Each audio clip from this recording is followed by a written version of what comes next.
So we have already seen a kind of a correction in our markets. If you look at from a peak, Nifty is down by around the 15-16%. The mid cap index and the small cap will be down 20-25% or so.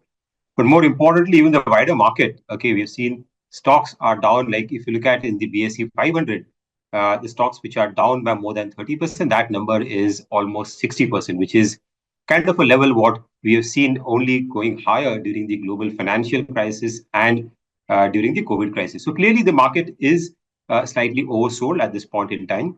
And some of the factors, okay, which were hurting our growth, we think that the margin they are trying to kind of normalize. So be it on the monetary policy side, where the RBI is now trying to be more accommodative in terms of they have already done a rate cut. They are trying to infuse liquidity into the wider market by doing OMO, the forex swaps, and ensure that the liquidity eases off. And also the restrictive measures which were there on the banks, okay, those are slightly getting eased off a bit. So I think that should help. While the fiscal continues to consolidate, I think the focus on consumption, which is the need of the hour in terms of stimulate and demand side, I think that should also start to kind of flow through in the next financial year. So I think that should help. All these factors we think will help a recovery in our market, at least on the economy side, and getting our growth back to around say 6.5%. So that's the first premise. Okay, what we're seeing, and a follow up of that would be in terms of the earnings growth, which had kind of got significantly downgraded in this fiscal year from around 16% to, I mean, probably will touch this year around 5% or so.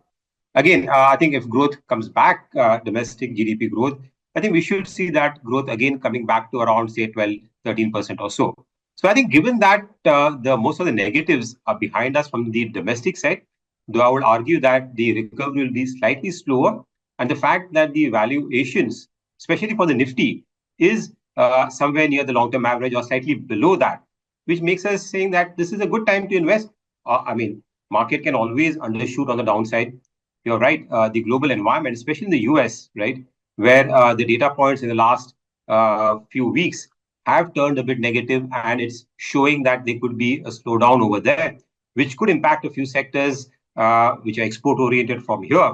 But I think, but by and large, I think what we're seeing is that even the dollar strength, which was hurting the emerging market, that is starting to now weaken. And if US growth slows down, you could see policy rate cuts by the Fed. I think the chances of that are now gone up, and that could be good for risk assets. So I think given these factors, I would say that it's a reasonable time to for long-term investors to buy into this market. Obviously, the markets are not going to go up in a hurry. You will see ups and downs over here, but clearly there is some value which is emerging in a few stocks.